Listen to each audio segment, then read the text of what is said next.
దేవునికి మహిమ కలుగునుగాక. హల్లెలూయా. అది సమయాన్ని ఇచ్చినటువంటి దైవజనులు, ఆప్తులైనటువంటి దైవజనులు బట్టి నేను దేవుని స్తుతిస్తున్నాను. మీ అందరికీ కూడా నమ్ముతున్నాను. మరొకసారి ఈ పరిచర్యలో నిలబడి దేవుని వాక్యాన్ని అందించడానికి దేవుడు నాకు సహాయం చేశారు. అందుని బట్టి దేవునికి మహిమ కలుగునుగాక. నేను నేర్చుకున్న విషయం ఏంటంటే, నాకంటే పెద్దవారు ఎవరైనా ఏదైనా ఒక మాట చెప్పినప్పుడు దానికి లోబడాలి. జోసఫ్ గారు వచ్చారా అంటే మీ అందరికి తెలుసు కదా, జోసఫ్ సన్నగా ఉంటారు కానీ చాలా బాగా మాట్లాడతారు. ఆయన నేను అన్నయ్య అంటాను. ఆయన మధ్యాహ్నం ఫోన్ చేసి, నేను చెప్తాను మీరు వెళ్ళాలి అన్నాడు. నేను చెప్తాను మీరు వెళ్ళాలంటే అన్నయ్య ఈరోజు మాకు ప్రార్థన ఉంటుంది చర్చలో అన్నాను. నా మాట అన్నాడు. ఇక నేను మళ్ళీ కారణం లేదు. దైవజనులు చెప్తే చెయ్యాలి. సురేవీరాలు దైవజనుడు చెప్పినట్లు చేసింది. ఆమేన్. హల్లెలూయా. అందుకని ఆమె కోల్పోయినదంతా తిరిగి పొందుకుంది. బాగా గుర్తుపెట్టుకున్నారు.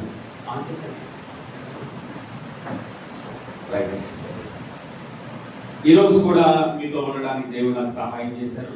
మా పరిచర్యలో వేరొక దైవజనుడు పెట్టి నేను ఈరోజు మీ మధ్యలో ఉండడాన్ని బట్టి దేవునికి మహిమ కలుగునుగాక. ఆమేన్. హల్లెలూయా. మరొకటి నేను మీతో చెప్పాలనుకుంటున్నాను ఏంటంటే, నేను ఒక చోట వాక్యం ప్రకటించే దానికన్నా నాకు విలువైన పని మరొకటి లేదు. అది నాకు ప్రాముఖ్యం. చాలాసార్లు మా కాకినాడ అంటేనే పాస్టర్ గారికి చాలా పనులు ఉంటాయి. ఫెలోషిప్స్ అని, అందులోని మా ఫెలోషిప్లో నేను ట్రెజరర్ అండి. నా దగ్గర బోల్డ్ డబ్బులు ఉంటాయి. అంటే నాయది కాదు, ఫెలోషిప్ పాస్టర్ గారు అన్ని డబ్బులు నా దగ్గర ఉంటాయి.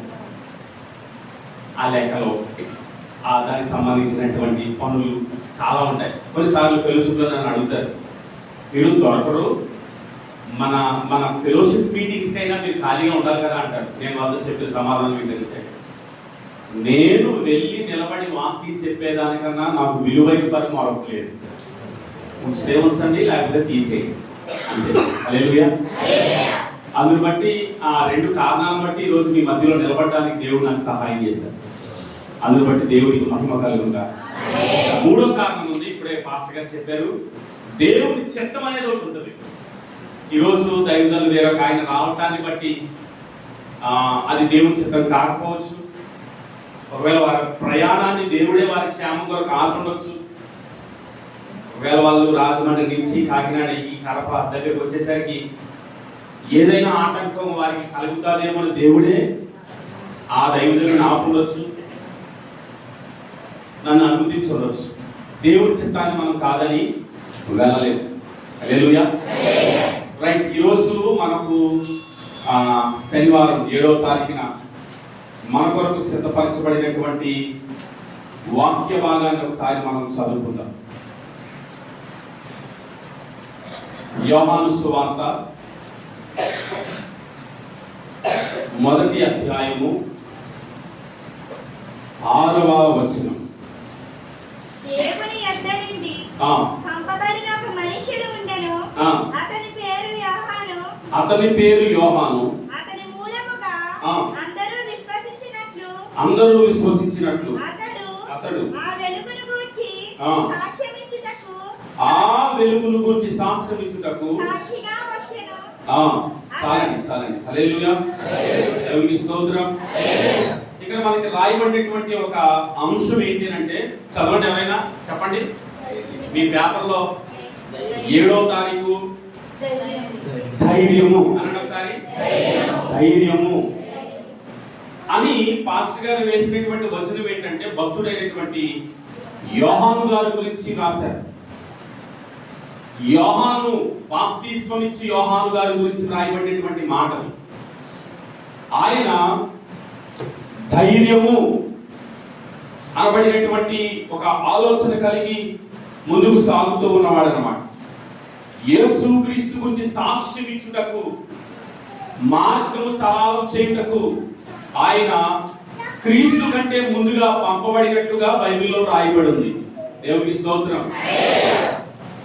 బాప్తిస్మం ఇచ్చే యోహాను అనబడినటువంటి వ్యక్తి ఆయన యేసు క్రీస్తు గురించి ప్రకటించడానికి కానీ, తప్పుగా చెప్పడానికి కానీ, క్రీస్తు కొరకు లేదా దేవుని పరిచర్య కొరకు చనిపోవడానికి కానీ ఏమాత్రము వెనకాడలేదు.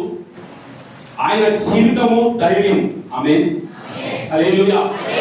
ఈరోజు ఈ మాటను బట్టి మన జీవితాల్లో ఒక రకమైనటువంటి ధైర్యమును నింపడానికి, ఒక ధైర్యముతో కూడినటువంటి విశ్వాసము మన జీవితంలో మనము కొనసాగించడానికి నేను ఒక స్త్రీని మీకు పరిచయం చేస్తాను.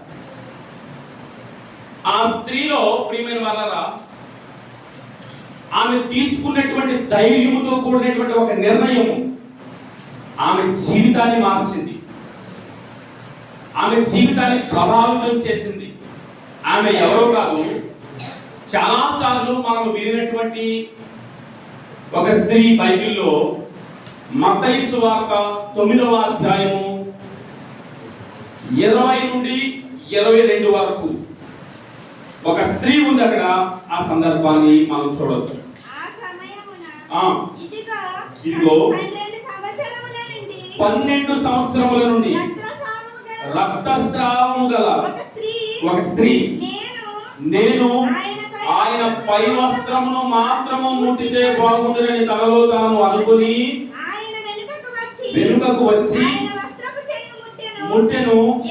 యేసు వెనుకకి తిరిగి ఆమెను చూచి, కుమారి, ధైర్యముగా ఉండుము, నీ విశ్వాసము నిన్ను బాగుపరిచినని చెప్పగా ఆ గడియ నుండి ఆ స్త్రీ బాగుపడెను. చాలండి. హల్లెలూయా. ఆమె గురించి రాయబడి ఉంది బాగుపడెను. అనొకసారి బాగుపడి. 12 సంవత్సరాల నుంచి రక్తస్రావము కలిగినటువంటి స్త్రీ అని మాత్రమే బైబిల్లో రాయబడి ఉంది. 12 ఏళ్ల నుంచి ఆమె ఒక బాధను భరిస్తుంది. మనము 2 వచనాలు చదువుకున్నాం. 20, 21, 22 3 వచనాన్ని మనం చదువుకున్నాం. ఈ 3 వచనాల్లో నేను ఈ రాత్రి 3 తలంపులు మీకు పరిచయం చేస్తాను. ఈ 3 తలంపులు ఏంటంటే, మొట్టమొదటిగా ఆమె పరిస్థితి. చెప్పండి ఏంటండి? పరిస్థితి. రెండోదిగా ఆమె ప్రణాళిక. అనండి, ఆమె ప్రణాళిక. మూడోదిగా ఆమె ప్రతిఫలం. ఆమె ప్రతిఫలం. ఆమె యొక్క పరిస్థితి ఏంటో మనం వినబోతున్నాం, ఆమె ప్రణాళిక ఏంటో మనం వినబోతున్నాం, ఆమె ప్రతిఫలంగా ఏం పొందుకుందో కూడా వినబోతున్నాం. ఈ 3 మాటలు విని ఈ వాక్యాన్ని నేను ముగిస్తాను. చక్కగా ప్రియమైన వాళ్ళ దేవుడు మనతో మాట్లాడును గాక. మొట్టమొదటిగా ఆమె పరిస్థితి ఏంటో 3 మాటలు చెప్తాను కదండి. 3 4 ఎంత? నాకు కొంచెం లెక్కలో వీకండి. 3 4 ఎంత? ఆమె ఎన్ని సంవత్సరాల నుంచి బాధపడుతుంది? కాబట్టి 12 అనే మాట మీ నోట్లోంచి 2 సార్లు వచ్చింది కాబట్టి 12 విషయాలు చెప్తాను. హల్లెలూయా. పాస్టర్ గారు అబద్ధం మాట్లాడుతున్నారు. ఇందాక 3 అన్నారు, ఇప్పుడేమో 12 అన్నారు. మాకు ఈరోజు ఏమైనా ఆన్లైన్ ప్రార్థన అనుకుంటున్నారా? అనుకోలేదు. మీకేం ఆన్లైన్ ప్రార్థన కాదు, మీరు అనుకున్న సమయంలోనే ఈ కార్యక్రమం ముగించబడుతుంది. హల్లెలూయా. అంటే 3 విషయాలు మీకు గుర్తు చేశాను కదండి. ఆమె యొక్క పరిస్థితి, అందులో 4 తలంపులు ఉంటాయి అన్నమాట. ఆమె ప్రణాళిక, అందులో 4 తలంపులు ఉంటాయి. ఆమె ప్రతిఫలము, అందులో ఒక 4 తలంపులు ఉంటాయి. మీరు రాసుకునేవారైతే చక్కగా రాసుకోవచ్చు, వినేవాళ్ళైతే మాత్రం ఈ 3 గుర్తెట్టుకోండి. నేను వింటానండి, నాకు రాసుకోవడం రాదండి, నేను వినగలను అనుకుంటే ఈ 3 విషయాలే. మీరు లోతుగా అన్ని గుర్తెట్టుకోవాల్సిన అవసరం లేదు. ఆమె పరిస్థితి ఏంటో గుర్తెట్టుకోండి, ఆమె ప్రణాళిక ఏంటో గుర్తెట్టుకోండి, ఆమె ప్రతిఫలం ఏంటో గుర్తెట్టుకోండి. చాలా అంతే. హల్లెలూయా. రాసుకునే వాళ్ళైతే ఖచ్చితంగా ఈ 12 పాయింట్స్ విడిగా రాసుకోవడానికి ప్రయత్నించేయండి. దేవుడు మనతో మాట్లాడును గాక. ఆమె పరిస్థితి ఏంటి అనంటే, మనము మొట్టమొదటిగా చూడొచ్చు లేవియా కాండం. లేవియా కాండము 15వ అధ్యాయము 25వ వచనం. లేవియా కాండము 15వ అధ్యాయము 25వ వచనం చూడండి. ఒక స్త్రీ కడగా ఉండు కాలమునకు ముందుగా ఆమె రక్తస్రావము ఇంకా అనేక దినములు స్రవించినను, ఆమె కడగా నుండు కాలమైన తరువాత స్రవించినను, ఆమె అపవిత్రత ఆమె కడగా నుండు దినములలో వలనే ఆ స్రావ దినములన్నీ ఉండును. ఆమె అపవిత్రురాలు. ఆమె అపవిత్రురాలు అక్కడ రాయబడి ఉంది. మీరు ఇంటికి వెళ్ళిన తర్వాత బాగా చదువుకోండి. ఆమె కడగా ఉండిన కాలమున, కడగా అంటే అర్థం ఏంటంటే స్త్రీలు రక్తస్రావముతో ఉండినటువంటి కాలము, లేదా స్త్రీలు ఈ బ్లీడింగ్ అనేటువంటి సమస్య చేత బాధపడుతున్న వారు కానీ, ఆ యొక్క సమస్య వేడకుండా వారి జీవితంలో ఎక్కువ రోజులు కొనసాగుతున్నా కానీ, లేవియా కాండ ప్రకారంగా అంటే ధర్మశాస్త్ర ప్రకారంగా ఆ స్త్రీని ఏమని పిలుస్తారంటే ఆమె అపవిత్రురాలు. ఏంటంటే అపవిత్రురాలు. అందుకని దీన్ని చూసి ఫాలో అయ్యే మన భారతదేశంలో ఈ నెలసరిగా వచ్చే సమస్యను బట్టి ఆడవాళ్ళని పని చేయొద్దని, వాళ్ళని ముట్టుకోవద్దని అని అంటారు. కానీ యేసుక్రీస్తు వారు ఏం చెప్పారంటే, యేసుక్రీస్తు వారు ఎప్పుడైతే యేసుక్రీస్తు వారు సిలువ వేయబడి ఆ యొక్క అడ్డు తెరలు చీల్చారో, మన జీవితంలో శరీరంలో కలిగే ఏ అనారోగ్యమైన అది పాపము కాదు. దేవునికి స్తోత్రం. సిలువ రక్తము చేత యేసయ్య మనల్ని కడిగిన తర్వాత అది మనకు పాపము కాదు. కానీ పాత నిబంధన ప్రకారంగా ఈ కడగా ఉన్న స్త్రీని ఏమని పిలిచేవారంటే ఆమె అపవిత్రురాలు. ఇప్పుడు ఈ వచనాన్ని బట్టి ఆమె పరిస్థితి ఏంటి అంటే ఆమె పాప భారమును మోస్తూ ఉంది. చెప్పండి, ఏమొస్తుందండి? పాప భారమును మోస్తూ ఉంది. మొట్టమొదటిగా మనం అర్థం చేసుకోవాలి, ఆమె పరిస్థితి ఏంటి? పాప భారమును మోస్తూ ఉన్న స్త్రీ. రెండవగా ఆమె పరిస్థితి ఏంటి అని అంటే ప్రియమైన వల్ల మనం చూడొచ్చు. మత్తయి సువార్త, ఇందాక మనం చదువుకునేటువంటి మత్తయి సువార్త 9వ అధ్యాయం 20వ వచనంలో, ఇదిగో 12 సంవత్సరముల నుండి రక్తస్రావము గల ఒక స్త్రీ అని రాయబడింది. 12 సంవత్సరాలు. బైబిల్ గ్రంథంలో 12 అనే మాట తరచూ వస్తుంది. 12 మంది శిష్యులు, 12 సంవత్సరాలు, 12 సింహాసనాలు ప్రకటన గ్రంథంలో ఉంటాయి. ఏమండి? 12 గంపల రొట్టెలు మిగిలాయి. ఏమండి? ఇలా 12 12 12 అనేటువంటి సంఖ్య దేన్ని సూచిస్తుందంటే 12 అనే మాట అత్యధికమైన సంఖ్య అన్నమాట. పెద్ద ఒక సంఖ్య. ఇప్పుడు మనము మన భారతదేశ ప్రకారంగా ఫుల్ఫిల్ గా ఒక సంఖ్య రాయాలంటే 1 to 10 అంటారు అన్నమాట. 10 వచ్చేసరికి 9 వచ్చిన తర్వాత ఇంకా 9 అనేది పెద్ద సంఖ్య అన్నమాట మనకి. హల్లెలూయా. అలా బైబిల్ ప్రకారంగా, ఇశ్రాయేలు ప్రకారంగా 12 అనేది పరిపూర్ణమైన సంఖ్య. ఇక్కడ మనము ఏ స్థితిలో ఆమె ఉంది అని అర్థం చేసుకోవచ్చానంటే, ఆమె 12 సంవత్సరాల నుంచి ఆ రక్తస్రావం చేత బాధపడుతుంది. అనగా చాలా సుదీర్ఘ కాలం నుంచి ఆ సమస్యతో ఉంది. అర్థం చేసుకోవాలి. ఒకటి, పాప భారమును మోస్తుంది. 2, చాలా సంవత్సరాల నుంచి ఉందన్నమాట. ఆమేన్. హల్లెలూయా. హల్లెలూయా. చాలా సంవత్సరాల నుంచి ఆ పరిస్థితిలో ఉంది. మూడోదిగా ప్రియమైన వాళ్ళగా మనము మార్కు సువార్త 5వ అధ్యాయము 25వ వచనం ప్రకారంగా మనం చూసినట్లయితే, మార్కు సువార్త 5వ అధ్యాయము 12 ఏళ్ల నుండి రక్తస్రావ రోగం కలిగిన ఒక స్త్రీ ఉండెను. ఆమె అనేక వైద్యుల చేత ఎన్నో తిప్పలు పడుతుంది. చాలండి. హల్లెలూయా. ఏమంటే అక్కడ ఆమె గురించి రాయబడింది మూడో మాట. మొట్టమొదటిగా ఆమె పరిస్థితి ఏంటండి? పాప భారాన్ని మోస్తూ ఉంది. రెండవదిగా ఎన్నో సంవత్సరాల నుంచి బాధపడుతుంది. 12 అనే మాట ఎన్నో సంవత్సరాలు అన్నమాట బైబిల్ ప్రకారంగా. హల్లెలూయా. ఎన్నో సంవత్సరాల నుంచి బాధపడుతుంది. ఉదాహరణకి 7 ఏళ్ళు జైలు వేశారనుకోండి, 7 సంవత్సరాలు అంటే లైఫ్ అండి మనిషికి. హల్లెలూయా.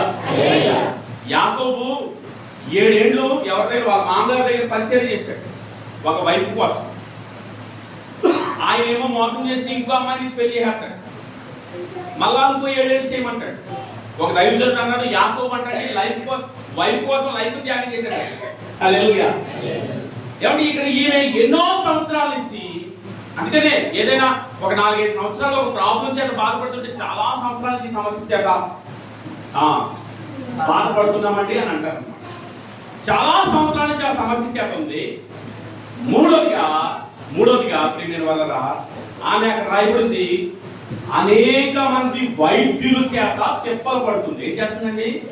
అనేక మంది వైద్యుల చేత తిప్పలు పడుతుంది.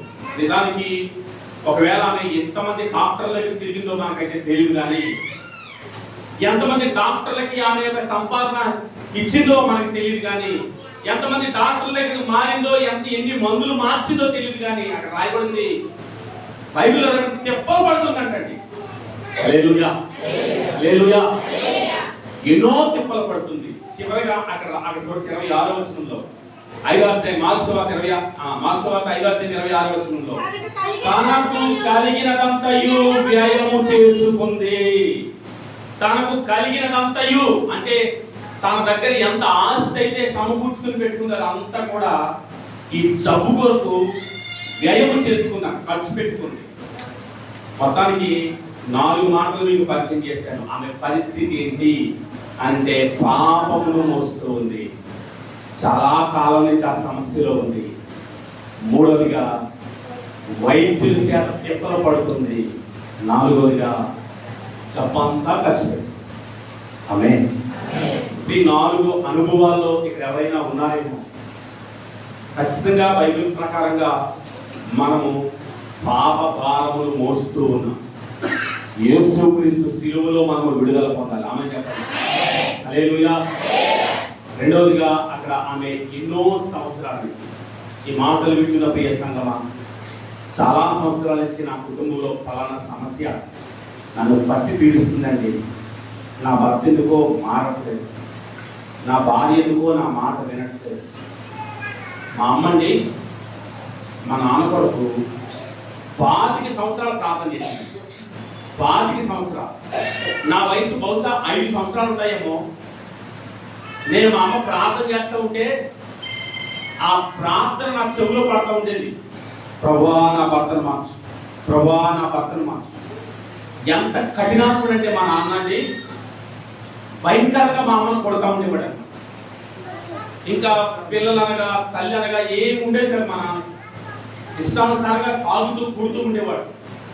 పేదరికమైనటువంటి కుటుంబంలో పుట్టిన మేము, 5 సంతానం కలిగినటువంటి మేము, ఒక సొంత నిలువ నీడ లేక, మా నాన్న తాగుడు మానక, మాకు ఏమంటే ఎవరింట్లోనైనా అద్దెకుంటే వాళ్ళ అర్ధరాత్రి కూడా మమ్మల్ని బయటికి వెళ్ళిపోమనే సందర్భాలు కూడా మేము భరించాం. మా అమ్మ ఏడుస్తూ ఉండేది, ప్రభువా నా భర్త ఎప్పటికైనా మారాలి. నిజానికి యేసుక్రీస్తు ఎంత గొప్ప దేవుడు అంటేనండి, నేను చెప్తాను ప్రియమైన, మనము ఆయన అడగాలి కానీ విడిచిపెట్టకుండా ఆయన దగ్గర ఆయన పాదాలు పట్టుకోవాలి, కానీ ఆయనకు అసాధ్యమైనట్టు ఏది లేదు. ఈరోజు మా సంఘంలో మా నాన్న సంఘ పెద్దని, అద్భుతంగా మా నాన్న మారిపోయాడు. ఏమంటే ఈరోజు మా నాన్న అనేక మందికి మంచి మాటలు చెప్తూ ఉంటాడు. నేను అంటాను, మన దేవుడు మార్చే దేవుడు. హల్లెలూయా. గుడి ఉన్న వారు ఎవరైనా ఇన్ని చాలా సంవత్సరాల నుంచి ఈ ప్రాబ్లం మా జీవితంలో కొనసాగుతూ ఉందండి అని అనుకునే వారు ఉన్నారా? అయితే ఈ స్త్రీని మనం చూడాలి. ఆమె పరిస్థితి ఏం తెలుసా? చాలా సంవత్సరాల నుంచి రక్తస్రావముతో బాధపడుతుంది. రోజు చెప్పన తిప్పలు పడుతుందండి.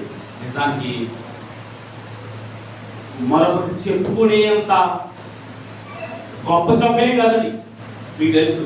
మరొకటి చెప్పుకునేంత గొప్ప జబ్బు. అందులోని ఇప్పట్లాగా ఆ సమస్యను అర్థం చేసుకునే మనుషుల మధ్యలో లేదు. ఎవరి మధ్యలో ఉందనంటే ఆమె అపవిత్రురాలు అని చెప్పే మనుషుల మధ్యలో ఉంది. పైపెచ్చు ఆమె ఇల్లు దాటి వీధిలోకి వచ్చిందంటే రాళ్ళు పెట్టి కొట్టి చంపుతారు ఆమె. ఆమె అపవిత్రతను బట్టి ఎవరికి చెప్పుకోలేని పరిస్థితి, గుడ్డుగా డాక్టర్ దగ్గరికి వెళ్తుంది. ఏమండి, ఏదో మందులు వాడమని చెప్తున్నారు, సంవత్సరాలే గడిచిపోతున్నాయి కానీ సమస్య మాత్రం తీరట్లేదు. ఎన్నో సంవత్సరాలు చెప్పాలి పడుతుంది, తిప్పలు పడుతుందండి. చివరిగా ఆమె పరిస్థితి ఏంటంటే తన ధనమంతా ఖర్చు పెడుతుంది. ప్రీమియం కదా, పిల్లలకి బాగోలేదని నేను అంటాను. ఎందుకో మీకు ఈ మాట చెప్పాలనిపిస్తే తప్పు అయితే నన్ను క్షమించండి. పిల్లలకి బాగోలేదని ఆ భూత వైద్య దగ్గరకు తీసుకెళ్ళి, లేదంటే ఇంకొక దగ్గర తీసుకెళ్ళి తాబీలు కట్టించి, ఏమండి ఇంకోటి ఏదో చేయించి మన డబ్బులు వ్యర్థం చేసుకోకూడదు. యేసు క్రీస్తు స్వస్థపరిచే దేవుడు. ఆమేన్. హల్లెలూయా, హల్లెలూయా. మనం వ్యర్థంగా మన డబ్బు ఖర్చు పెట్టడానికి వీల్లేదు. ఎందుకంటే దేవుడు మనకి ఇచ్చింది మనం ఆయనకి లెక్క అప్పగించాలి. హల్లెలూయా. ఇందులో వచ్చే ప్రతి దానికి కూడా పాస్టర్ గారు లెక్క అప్పగిస్తారు. మీ చేతికి వచ్చే ప్రతి దాని విషయంలో కూడా మీరు లెక్క అప్పగించాలి. ఆయన లెక్క అడిగే దేవుడు అన్నమాట. అంటే అంతా మా దగ్గర వచ్చే 5-10 రూపాయలు కూడా దేవుడు లెక్క అడుగుతాడంటే ఒక మాట చెప్తాను మీకు. బైబిల్లో రాయబడింది, మన తల వెంట్రుకలన్నీ లెక్క పెడతారంట. ఎప్పుడో లెక్కటారా? ఎప్పుడో లెక్కటారండి మీ తల ఎన్ని ఉంటాయండి? దేవుడు లెక్క పెడతాడంటండి. ఆయన మెజర్మెంట్ చూడండి ఎంత. ఇంకో మాట చెప్పంటారా, మన అడుగులన్నీ లెక్క పెడతాడంట. ఒక రోజు ఉదయం లేచినప్పటి నుంచి ఎన్ని అడుగులు వేస్తామో మనకు తెలుస్తుందండి. కానీ మన దేవుడు లెక్క పెడతాడు. ఈ మధ్యలో ఇలాంటి వాచ్యలు వచ్చాయి, నేను అబ్జర్వ్ చేశాను. నా అడుగు లెక్క పెడతా అని, కానీ ముందు తప్పు చెప్పేస్తుందండి నా వాచ్ అంతా. అంటే ఎందుకు తప్పు చెప్పేస్తుంది అంటానంటే, బండి మీద వెళ్ళినంతసేపు ఏం మాట్లాడుతుంది, జస్ట్ 4 అడుగులు వేసాను అనుకోండి, 1000 అడుగులు వేసాం అని చెప్తుంది. 1000 అడుగులు నేను ఎక్కడ వేసాను రా బాబు అంటే. ప్రియమైన వాళ్ళరా, మన అడుగులు లెక్క పెట్టలేము, మన దేవుడు లెక్క పెడతాడు. ఒక మెట్టు ముందుకేసి మరొక మాట చెప్తాను చూడండి, మన నోటి మాటలు లెక్క పెడుతున్నాడు ఆయన. మన నోటి మాటలు లెక్క అడుగుతాడా దేవుడు అంటే, మన జీవితంలో మనము ప్రతి దానిని ఆయన లెక్క అడుగుతాడు. హల్లెలూయా. వ్యర్థంగా మన ధనాన్ని మనం ఖర్చు పెట్టకూడదు. ఆమేన్. హల్లెలూయా. ఈమె తన సంపాదన అంతా వ్యయం చేస్తుంది. ఆమె పరిస్థితి విన్నారు కదండి. ఒకవేళ స్త్రీలే కావచ్చు, పురుషులే కావచ్చు, సుదీర్ఘమైన పరిస్థితి నుంచి, సుదీర్ఘ కాలం నుంచి ఏదైనా సమస్య చేత మనం బాధపడుతూ ఉంటే ఆమె ప్రణాళిక వేసుకుందంట. ఏం వేసుకుందండి? ప్రణాళిక. ఎప్పుడు కూడా మన జీవితంలో మన పరిస్థితిలో అలా ఉండిపోవడం వల్ల మనం బాగుపడడం, కానీ మన జీవితంలో ఒక నిర్ణయం తీసుకోవడం వల్ల మనం బాగుపడతాం. ఆమేన్. హల్లెలూయా. ఏమంటే శ్రీశ్రీ గారు అంటారు, శ్రీశ్రీ అంటే ఒక మంచి కవి అండి. ఆయన అంటారు, నీవు కనీసం పరిగెట్టలేకపోతే నడువు, నడవలేకపోతే పాకు, అంతేగాని కదలకుండా ఉండిపోవు. కదలకుండా ఉండిపోయావంటే మాత్రం నిన్ను బాగు చేసేవాడు ఎవడో లేడు. ఒకసారి 38 సంవత్సరాల నుంచి ఒకడు ఒక బెతెస్దా కోనేరులో ఉండిపోతాడు. యేసుక్రీస్తు ఆ దారిలోంచి వచ్చి, ఎన్ని సంవత్సరాల నుంచి ఉన్నావు ఇక్కడంటే, అయ్యయ్యో 38 ఏళ్ళు అయిందండి. సంవత్సరాలు బాగా లెక్కేసుకుంటాడు. నాకు అందం అనిపించింది అతన్ని. ఒరే, సంవత్సరానికి ఒక అడుగు జరిగినా ఓ 10-15 ఏళ్లలో ఆ బెతెస్దా కోనేరులో పడిపోతాడు. ఇతను ఉన్న అలవాటు ఏంటంటే, ఎవరో రావాలి నన్ను తీసుకునేలా. ఎప్పుడు కూడా ప్రియమైన వాళ్ళరా, ఎవరో రావాలి, నన్ను కదిలించాలి, ఎవరో నాకు సహాయం చేయాలి, ఎవరి వల్ల నేను లబ్ధి పొందాలని ఎప్పుడు అనుకోకూడదండి. ఆమేన్. హల్లెలూయా, హల్లెలూయా. మనము అడుగు వేయడానికి ప్రయత్నం చేయాలి. మనం ఒక ప్రణాళిక వేసుకోవాలి, ఒక నిర్ణయం తీసుకోవాలి. ఈమె జీవితంలో ఒక మంచి నిర్ణయం తీసుకుంది, మంచి ప్రణాళిక వేసుకుంది. ఆ ప్రణాళికను బట్టి మంచి ప్రతిఫలం పొందుకుంది. ఆమె ప్రణాళిక ఏంటో 4 తలంపుల్లో మీకు చెప్తాను. ఆల్రెడీ ఒక 4 చెప్పేసరికి మీరు ఉన్నారో లేరో. హల్లెలూయా. ఆమె పరిస్థితి చెప్పండి ఏంటది? ఏంటి ఆ పరిస్థితి? పాపభారమును మోస్తూ ఉంది. చాలా కాలం నుంచి ఆ పరిస్థితిలో ఉంది, దెబ్బలు పడుతూ ఉంది, డబ్బంతా. ఆమె ప్రణాళిక ఏంటి అని అంటే మొట్టమొదటిగా మనం చూద్దాం. ఆమె ప్రణాళిక బైబిల్ గ్రంథంలో వచ్చి మనం చూడొచ్చు. మత్తయి సువార్త 9వ అధ్యాయము, మార్కు సువార్తలో ఈ విషయాన్ని ప్రియమైన వాళ్ళరా మనం చూడొచ్చు. మార్కు సువార్త 5వ అధ్యాయము 27వ వచనం చూడండి.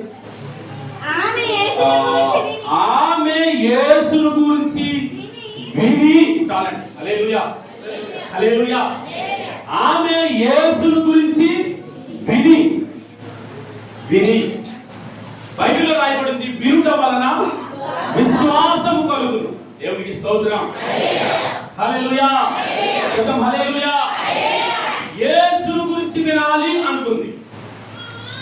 ఆమె పరిస్థితి చాలా సంవత్సరాల నుంచి ఆ పరిస్థితిలో నలిగిపోతూ ఎవరో చెప్పారట, ఇదిగో ఈ దారిలో యేసుక్రీస్తు వారు వెళ్ళిపోతున్నారు, ఆయన అద్భుతాలు చేసే దేవుడు, ఆయన దగ్గరికి వెళ్తే ఎవరైనా బాగుపడతారని ఆలోచన ఎవరో చెప్తే ఆమె చేసినటువంటి మంచి మొట్టమొదటి ఆలోచన తెలుసా?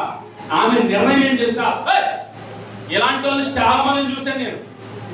12 సంవత్సరాల నుంచి బాధపడతాను. ఇక్కడ ఎంతో మంది ఇలాంటి అద్భుతాలు చేసేవాళ్ళు నన్ను గారిగాళ్ళు ముట్టారు, ఎప్పే కాలేదు. ఇప్పుడు ఏదో ఈయన వచ్చాడని చెప్పి నాకు నువ్వు చెప్తున్నావు. చాలా మందిని చూసాలే కానీ నువ్వు వెళ్ళలేదు అనలేదండి. హల్లెలూయా. యేసు క్రీస్తు గురించి వినాలి అనుకుంది ఆమె. హల్లెలూయా. నేను మొన్న కూడా మీకు చెప్పాను ప్రియమైన వాళ్ళరా, దేవుని వాక్యం అండి, దేవుని వాక్యం స్వస్థపరిచే వాక్యం అన్నమాట. దేవుని వాక్యం ఏంటండి? స్వస్థపరిచే వాక్యం. మనం ఎప్పుడు కూడా ఈ 30 రోజుల పాటు దైవ సేవకులు ఈ కార్యక్రమాలు ఏర్పాటు చేశారంటే, నేనే కనుక ఈ సంఘంలో విశ్వాసం అయితే అలా ఉండిపోతాను. ఎందుకు తెలుసా? వాక్యం వినడం చాలా ప్రాముఖ్యమండి. మన జీవితంలో వాక్యం ఎంతగా మనం వింటామో అంతగా దేవుడు మన జీవితాలను అద్భుతంగా మారుస్తాడు. వాక్యానికి ఎంత శక్తి ఉందంటే మన జీవితాలను స్వస్థపరిచే శక్తి ఉంది. మనము సరైన మార్గంలో నడవడానికి వాక్యం మనకి సహాయం చేస్తుంది. మధ్యలో చాలా మంది ప్రియమైన వాళ్ళ వాక్యం అవసరం లేదు, వాక్యంలో మహిమేమీ లేదు, మంచిగా ఆరాధన చేసుకుంటే చాలా దేవుడు స్వస్థపరుస్తాడు అన్నారు. ఆరాధన ఎంత ముఖ్యమో, పాటలు ఎంత ముఖ్యమో, అన్నిటికీ మించి దేవుని వాక్యం ముఖ్యం. ఆమేన్. అది తెలుసుకున్న దైవ సేవకులు 30 రోజుల పాటు వాక్యపు పండగ ఇక్కడ పెట్టారు. మీరు ఏమనుకుంటున్నారు నాకు తెలియదు కానీ ఈరోజు ప్రపంచమంతా మన భారతదేశం అంతా పండుగ చేసుకుంటాం. ఏమండి, ఎక్కడ చూసినా భయంకరమైన ట్రాఫిక్ అన్నమాట. కానీ మనకి ఒక రోజు పండగ కాదు, ఇది 30 రోజుల పండగ. ఆమేన్. ప్రతిరోజు ఒక కొత్త వాక్యం చేత దేవుడు మనల్ని బలపరుస్తూ ఉన్నాడు. ప్రతిరోజు ఏమంటే ఒక దైవ సందేశం చేత దేవుడు మనల్ని తృప్తిపరుస్తూ ఉన్నాడు. వాక్యం ఎంత శ్రద్ధగా వింటే అంతగా దేవుడు మనతో మాట్లాడతాడు. హల్లెలూయా. వాక్యం ఎప్పుడు కూడా ఏదో ఒక మనిషి చెప్తున్నాడు అని అనుకోవడానికి వీలు లేదు. దేవుడు నాతో మాట్లాడాలి. మనం మందిరానికి వచ్చేటప్పుడే దేవునికి ప్రార్థన చేసుకోవాలని ఏమనిస్తా, ప్రభువా ఈరోజు నీవు నాతో మాట్లాడాలి, ఈరోజు నీ మాటలు నేను వినడానికి వెళ్తున్నాను, ఆ మాటల చేత నన్ను తృప్తిపరచు ప్రభువా అని ఎవరైతే అనుకుంటారో ఆ వాక్యం చేత వాళ్ళు దీవించబడతారు. దేవునికి స్తోత్రం చెప్తారు. హల్లెలూయా హల్లెలూయా. చాలా మంది ఒకరోజు నేను యవనస్తుల మీటింగ్లో వాకింగ్ చెప్తానండి. యవనస్తుల గుడిలో వాకింగ్ చేస్తాను. కాకినాడలో బ్యాంక్పేట అని ఒక ఏరియా ఉంది. అక్కడ ఒక ఇలాగే బ్యాప్టిస్ట్ బ్యాక్గ్రౌండ్ కలిగినటువంటి ఒక మంచి మందిరం ఉంది. ఆ మందిరంలో యూత్ని నేను లీడ్ చేసేవాడిని. సేవలో ఉంటూనే ఆ చర్చిలో యూత్ దాదాపు 40-50 మంది యవనస్తులు ఉండేవారు. ఆ యవనస్తుల్ని నేను లీడ్ చేస్తూ ఉండేవాడు. ఆ పిల్లలందరూ బాగా చదువుకున్న వాళ్ళండి. MBBS చదువుకునే వాళ్ళు ఉన్నారు, అందులో ఫార్మసీ చేసిన పిల్లలు ఉన్నారు, మంచి ఎడ్యుకేటెడ్స్, ఉద్యోగాలకు సిద్ధపడుతున్న పిల్లలు ఉన్నారు. ఈ యవన పిల్లలందరిలో నేను వాక్యం చెప్తూ ఉన్నాను. ప్రతి వారం ఒక మంచి యూత్ మీటింగ్ లీడ్ చేస్తూ ఉండేవాడు. ఒకరోజు ఇలా వాక్యం చేస్తుంటే ఒక తమ్ముడు ఇలా ఊగుతున్నాడు అన్నమాట.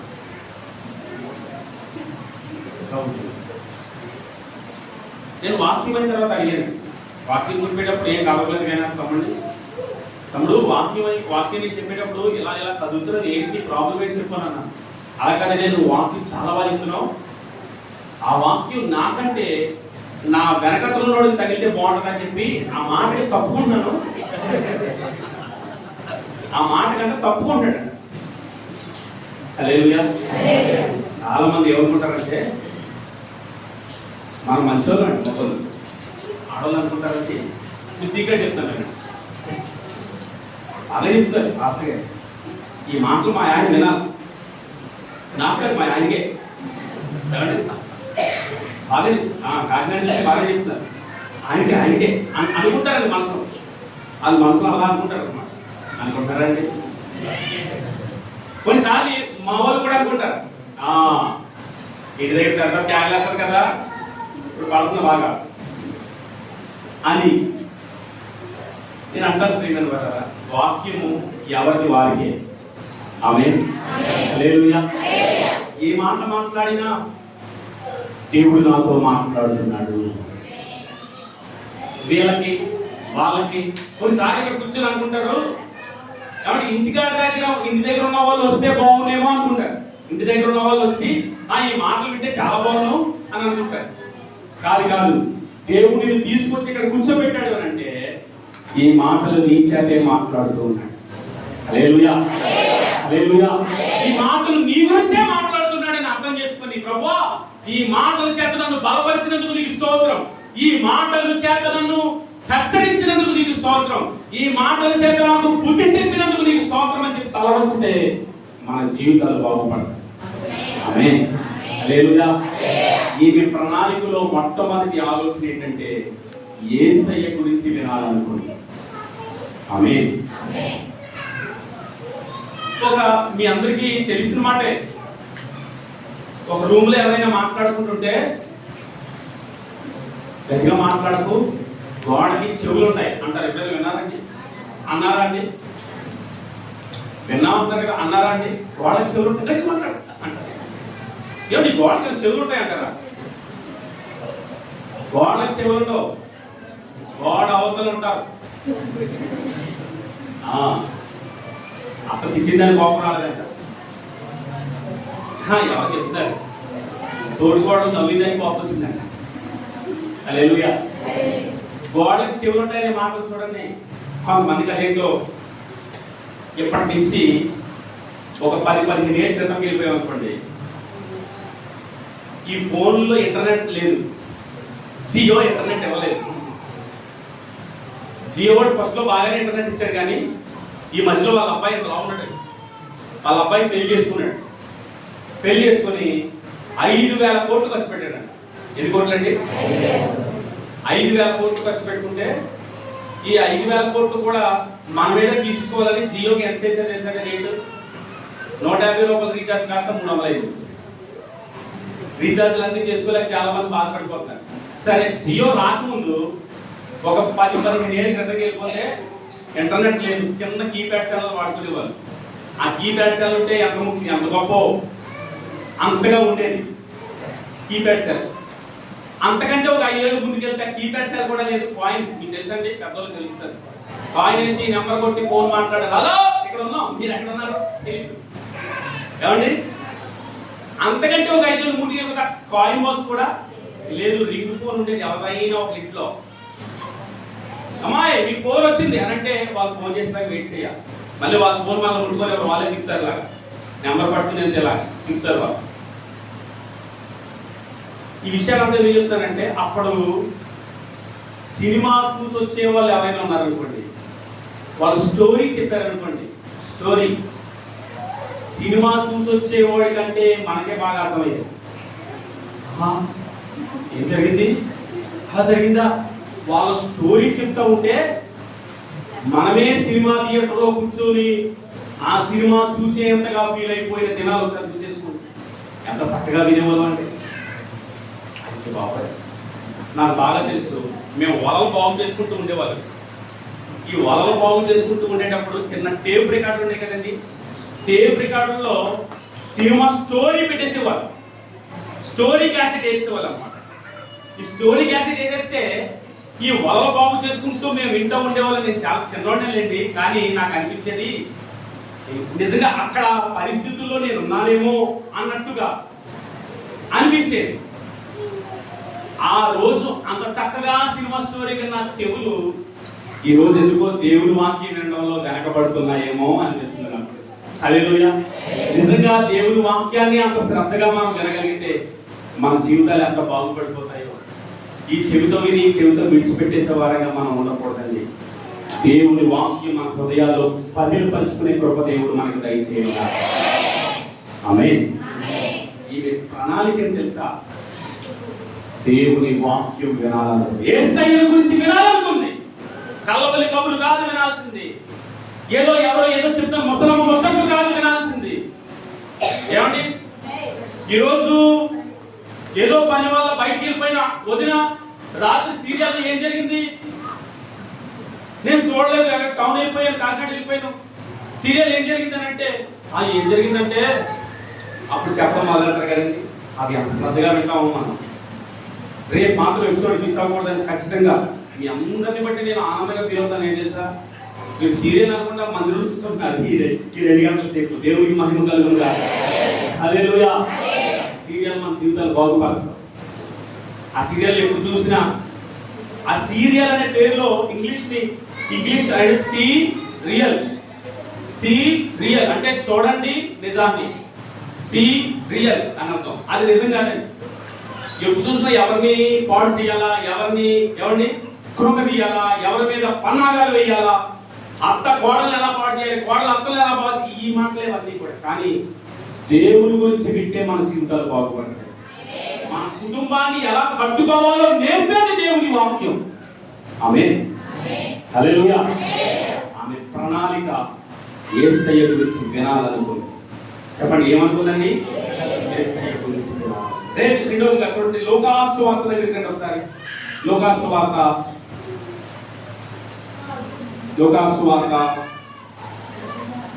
8వ అధ్యాయము 46వ వచనాన్ని చదవండి. ఎవరో నన్ను ముట్టెను, ప్రభావము నాలో నుండి వదిలి వెళ్ళిపోయినని నాకు తెలిసినదని. ఈ మాట నేను మీతో చదివించాలి అని అనుకుంటున్నాను. తాను మరుగై ఉండలేదని ఆ స్త్రీ చూచి ఆయన ఎదుట సాగిలపడి. చాలండి. హల్లెలూయా. దేవునికి స్తోత్రం. యేసు గురించి ఎప్పుడైతే విందో ఆమెకు అర్థమైపోయింది. యేసయ్య గురించి శ్రద్ధగా వినాలి, కానీ ఆయన ఎంత గొప్ప దేవుడో మనకు తెలుస్తుందండి. ఆమేన్. హల్లెలూయా. వెంటనే ఆయన దగ్గర మహిమ ఉంది, ఆయన దగ్గర అద్భుతాలు ఉన్నాయని గ్రహించి వెంటనే వెళ్ళి చాలా చాటుగా వెళ్ళి ఆయన వస్త్రాన్ని అలా ముట్టుకుంది. ఆయన వస్త్రము చెంగును ముట్టుకుని అంటే యేసుక్రీస్తు ఆగిపోయారు. ఇలా ఆగిపోయిన వెంటనే ఇలా వెనక్కి తిరిగి చూశారన్నమాట యేసుక్రీస్తు. చూసిన వెంటనే అందరూ కూడా చాలా వేల మంది ప్రజలు ఉన్నారు అక్కడ. తన శిష్యులైనటువంటి పేతురు గారు అంటారు, ప్రభు ఎందుకు ఆగిపోయిన ఆయన అని అంటే, ఎవరో నన్ను కావాలని ముట్టుకున్నారు, నా వస్త్రపు చెంగులు ముట్టుకున్నారు, నాలోంచి ప్రభావం వెళ్ళడం నాకు తెలిసింది అని అంటారు. పేతురు అంటాడు, ప్రభా నేను ముట్టుకోవట్లేదా నిన్ను. ఇంకో శిష్యుడు అంటాడు, ప్రభా నా భుజం తగిలింది ఆయన నీకు. ప్రభు ఇంతమంది వేల మంది ప్రజలు ఉన్నారు, ఎవరొకరు ముట్టుకుంటారు, ఎవరో నన్ను ముట్టుకున్నారని పర్టికులర్గా అడుగుతున్నాను నేను ఆయన అని అన్నాడు. అప్పుడు యేసుక్రీస్తు వారు అంటారు, లేదు నన్ను ఎవరో ఉద్దేశపూర్వకంగా ముట్టుకున్నారు. ఆమేన్. ఆ స్త్రీ కలుపుందండి. ఏమనుకుందంటే, ఆ స్త్రీ యేసుక్రీస్తు గురించి విన్నది. రెండోదిగా ఆమె ఒక ప్రణాళిక వేసుకున్నది ఏం తెలుసా? ఈయన ఆగిపోయాడు, ఈయన వెనక్కి తిరిగాడు, ఇప్పుడు నేను ముసుగేసుకుని వచ్చిన దాన్ని ముసుగేసుకున్నట్టు అలా వెళ్ళిపోయానంటే ఈయన నన్ను పసిగడతాడు, ఈయన దగ్గర నేను మరుగు చేసి ఏమీ దాయలేను ఆమేన్. హల్లెలూయా, హల్లెలూయా. ఏమి అక్కడే ఒక ఆ మాట ఉందండి, నేను దాయలేనని ఆమె గ్రహించి. దేవునికి స్తోత్రం. హల్లెలూయా. మన జీవితంలో ఈ నిర్ణయాన్ని మనం తీసుకోవాలి. ఈ యొక్క ఆలోచనలోనికి మనం రావాలి. ఏంటి తెలుసా? యేసయ్య గురించి నేను వినాలి అనండి. యేసయ్య గురించి రెండో అనుభవం ఏంటంటే, యేసయ్య దగ్గర నేను ఏది దాయలేను అనండి. యేసయ్య దగ్గర నేను ఏది మనుషుల దగ్గర దాయచ్చు, మనుషులకు మరుగు చేయొచ్చు. యేసయ్యకు మరుగైందేమీ లేదు. ఆయన సమస్తాన్ని చూసే దేవుడు. ఇంకో విషయం చెప్పమంటారా? మనం ఒంటరిగా ఉన్నప్పుడు కూడా ఆయన మనల్ని చూస్తూ ఉన్నాడు. మనము ప్రియమైన వాళ్ళ తల్లి గర్భమందు రూపింపబడక మునిపే మనల్ని చూసిన దేవుడు ఆయన. ఆమేన్. హల్లెలూయా. మనం ఇప్పుడు వాకి ఏమనుకుంటామంటే, నేను మందిరంలో ఉన్నప్పుడు చాలా భయభక్తులుగా ఉంటాను, వ్యక్తిగతంగా నా కుటుంబంలో ఏం జరుగుతుందో పాస్టర్ గారికి ఏం తెలుసు, పాస్టర్ గారి దగ్గర దాయచ్చు. హల్లెలూయా. సడన్ గా పాస్టర్ గారి ఇంటికి ప్రార్థన చేయడానికి వస్తే ఆపే ఆపే ఆపే అంటారు. ఏంటది? లేదు నేను పెట్టలేదండి, ఆ అమ్మాయి ఇచ్చింది, అదే పిల్లలు ఉంటారండి. పాస్టర్ గారి దగ్గర మరుగు చేయొచ్చు. పాస్టర్ గారు అనుకుంటారు, సర్లే ఎవరో పెట్టుకున్నారు, మాకేంటంటే ప్రార్థన చేసి వెళ్తానమ్మా, దేవుడు చేస్తారు, పాస్టర్ అయిపోతారు. కానీ దేవుడు చూస్తూ ఉన్నాడు. మనము చాలా ఈ చిన్న లాజిక్ ఆలోచించండి క్రైస్తవులు. కాబట్టి ఇలా సేకరణ తాలూకారు పాస్టర్ అలాగే అలా ముందు ఇలా వేసుకుంటారు. వెనకతలు వేసుకుంటే పాస్టర్ దాముతుంది అని దేవుడు అంతా చూస్తుంది. హాగర్ అని ఒక ఆవిడ దేవుడికి ఒక పేరు పెట్టిందండి. ఏం తెలుసా? చూచుచున్న దేవుడవు నీవే అని అనుకుంది. నన్ను ఎవ్వరు చూడట్లేదు, నన్ను ఎవరు పట్టించుకునే వాళ్ళు లేరు అని అనుకుంటూ బ్రతుకుతూ ఏడుస్తుందండి. హాగర్ గురించి మీ అందరికీ తెలిసే ఉంటుంది. అబ్రహాము సారా ఈ యొక్క ఐగుప్తు మీదుగా వెళ్తూ ఉంటే, ఐగుప్తు రాజు అనేటువంటి ఫరో సారాన్ని తీసుకుని వెళ్ళిపోయాడు. సారాన్ని తీసుకుని వెళ్ళిపోతే ఆ రాజు అబ్రహాం ప్రార్థన చేసుకున్నాడు, ప్రభువా నా భార్యని రాజు తీసుకెళ్ళిపోయాడు, ఆయన నా భార్య ఏమైపోతుందో ఏంటో అని అబ్రహాం ప్రార్థన చేసుకుంటాడు. ప్రార్థన చేసుకుంటుంటే దేవుడు అబ్రహాం ప్రార్థన విని ఎక్కడికి వెళ్ళాడు తెలుసా? ఫరో దగ్గరికి వెళ్ళాడు. ఓయ్ ఫరో, నువ్వు ఎవరిని తీసుకొచ్చావు? నా సేవకుడిని అబ్రహాం భార్యని తీసుకొచ్చావు. ప్రభా నన్ను తెలియదునైనా, తన భార్యని తన చెల్లెని చెప్పాడు అతను. భార్య నాకు తెలియదునైనా, పొద్దునే పంపించే మర్యాదగా, లేకపోతే నీకు క్షేమం జరగదు అంటాడు దేవుడు.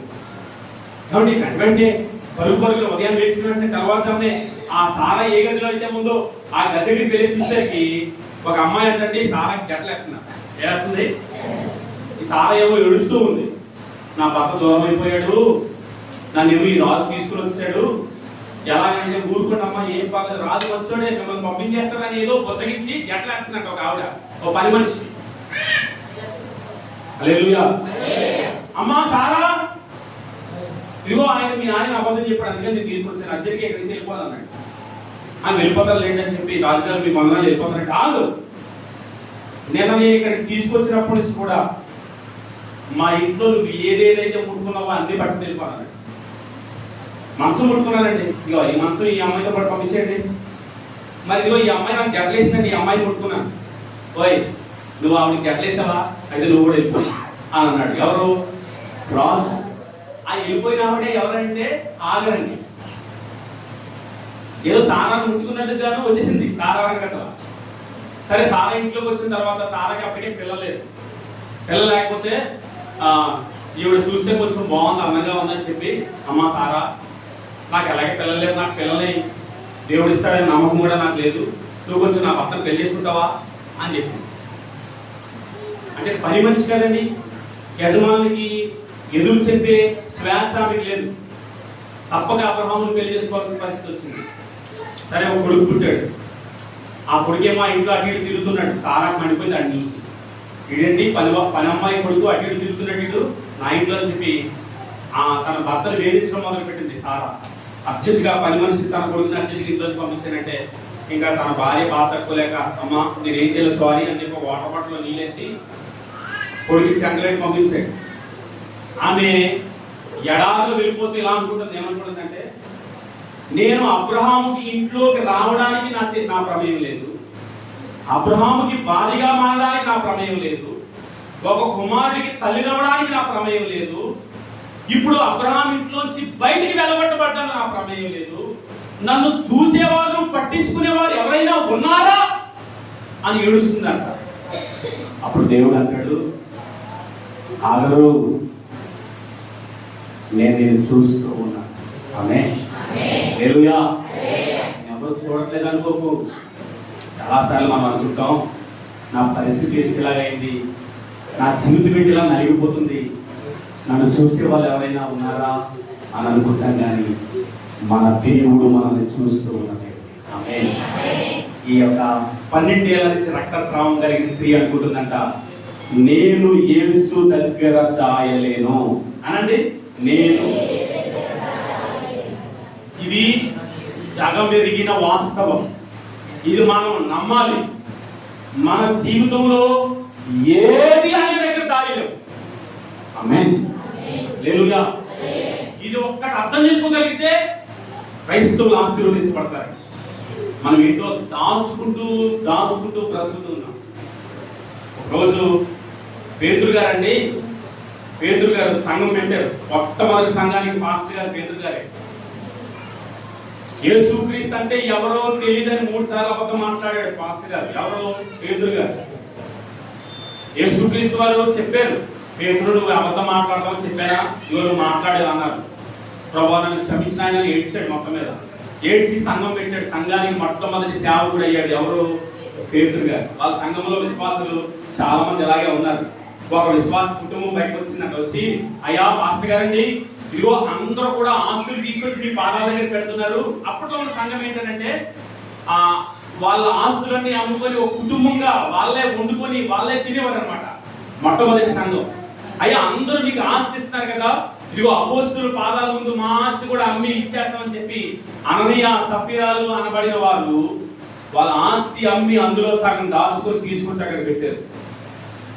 నేను ఆ వాక్యాన్ని చదివినప్పుడు చాలా బాధపడ్డానండి. ఎందుకంటే పేతురు గారి వైపు నుంచి ఒకసారి ఆలోచించాను, అననీయ సఫీరాల వైపు నుంచి ఆలోచించడం పక్కన పెడితే పేతురు ఏడుస్తున్నాడు. అంటే ఏమనంటే, అయ్యో నేను యేసయ్య దగ్గర 3 మార్లు అబద్ధం మాట్లాడాను, నా సంఘంలోనే అబద్ధం మాట్లాడే విశ్వాసం తయారయ్యారు.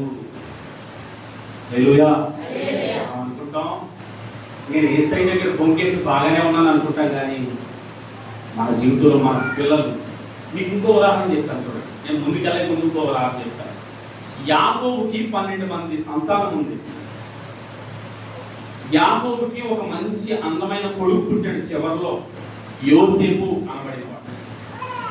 యాకోబుకి పెళ్లి కాకముందు అంటే ఒక చిన్న అబద్ధం మాట్లాడాడు. ఏంటి మీ అందరికీ తెలుసు, ఇస్సాకు అనే వాళ్ళ నాన్నగారి దగ్గర, ఏమంటే యాసావు అనే వాళ్ళ అన్నయ్య దగ్గర ఏం చేశాడు, వేట మాంసం తెచ్చారని చెప్పి వాళ్ళ అన్నయ్యలాగా వెంట్రుకలు అంటించుకొని, నాన్నగారు ఇదిగో ఇదే నేను వేటాడి తీసుకొచ్చినటువంటి వేట మాంసం అని చెప్పి వాళ్ళ నాన్న దగ్గర ఉన్న ఆశీర్వాదాలన్నీ పొందేసుకున్నాడు.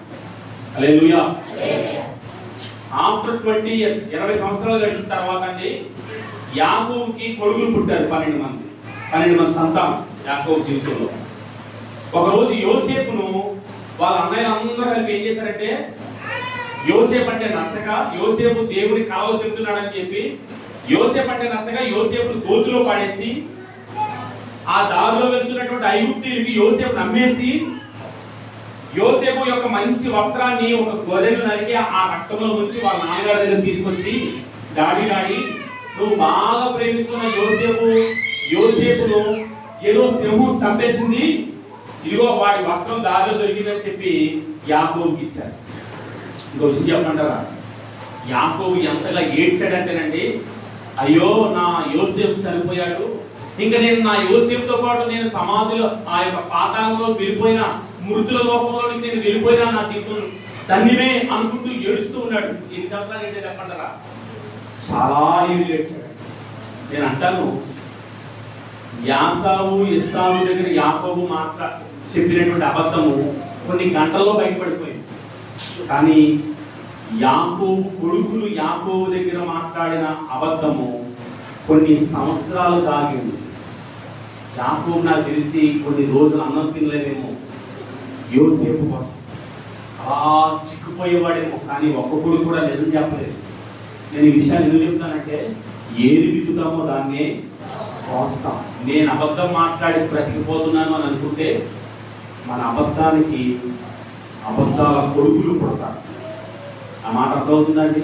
మనం ఒప్పుకోవాలి వేసేదే, ప్రభా ఇవన్నీ చూసే దేవుడు. ఆమేన్. హల్లెలూయా. ఈ సమస్తాన్ని చూస్తున్నవాడు. మనము ఏది విత్తుతామో దాన్ని మన జీవితంలో కోస్తాం. ఆగంటుంది, నా జీవితంలో చూసే దేవుడవు నీవు. ఆమేన్. హల్లెలూయా. నేను సమయాన్ని బట్టి నేను కాస్త ముందుకు వెళ్తున్నాను. ఆమె ప్రణాళికలో మొట్టమొదటి ప్రణాళిక యేసయ్య గురించి వినాలి అనుకుంది. రెండవ ప్రణాళిక ఏంటంటే, ప్రియమైన వాళ్ళరా, యేసు దగ్గర ఏమి నేను దాయలేను అని క్లియర్ గా ఉందన్నమాట. యేసయ్య దగ్గర నేను ఏది కూడా దాయలేను. మూడోదిగా చూడండి, అదే మార్కు సువార్త 5వ అధ్యాయము. మార్కు సువార్త 5వ అధ్యాయము 33వ వచనం చదవండి. 5వ అధ్యాయం 33వ వచనం. అప్పుడు ఆ స్త్రీ తనకి జరిగినది ఎరిగి భయపడి వణుకుచూ వచ్చి, చాలండి, హల్లెలూయా, దేవునికి స్తోత్రం, హల్లెలూయా. అంటే యేసు క్రీస్తు దగ్గర మనం తీసుకునే నిర్ణయం మన జీవితాన్ని మారుస్తుందండి. యేసయ్య పాదాల దగ్గర మనము ఒప్పుకున్నటువంటి ఆ ఒప్పుదల మన జీవితంలో ఒక ఆశీర్వాదకరంగా నడిపిస్తుంది. 51వ కీర్తనలో దావీదు ఒప్పుకున్నాడు. ఆమేన్. హల్లెలూయా. ఆయన అంటాడు, హిస్సోపుతో నా పాపమును పరిహరించు ప్రభువా, హిమము కంటే నన్ను తెల్లగా మార్చు. అయ్యో నేను ఎంత దుర్మార్గం చేశాను అని అంటే, నీ సన్నిధిలో నుంచి మళ్ళా నన్ను త్రోసివేయొద్దు అని మాట్లాడతానండి. దేవునికి స్తోత్రం. మనము ఏదైనా యేసయ్య దగ్గర ఒప్పుకోవాలండి. ఈమె ఎప్పుడైతే యేసు క్రీస్తు దగ్గర దాయలేను అని కన్ఫర్మ్ చేసుకుందో, వెంటనే ఆమె తీసుకున్నటువంటి మరొక నిర్ణయం ఏం తెలుసా? భయపడాలి. ఏం చేయాలండి? భయపడాలి. వంకాలి అనుకోలేదండి. అన్నయ్య సఫీర్ వాళ్ళ వారి వల్లే వంకాలి అనుకోలేదు, భయపడాలనుకుంది. భయపడి వణుకుచూ అని దగ్గరికి వస్తుందంట. ఆమేన్. హల్లెలూయా.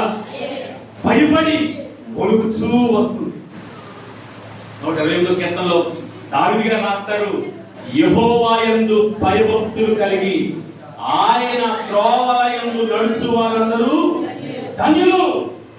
భయము భక్తి ఉండాలి. మేము శ్రద్ధగా ప్రతిరోజు కూడికి 7 గంటలకు వచ్చేస్తామండి. మేము ఈ 30 రోజుల పాటు మానలేదండి. మా భక్తి చాలా శ్రేష్టమైంది.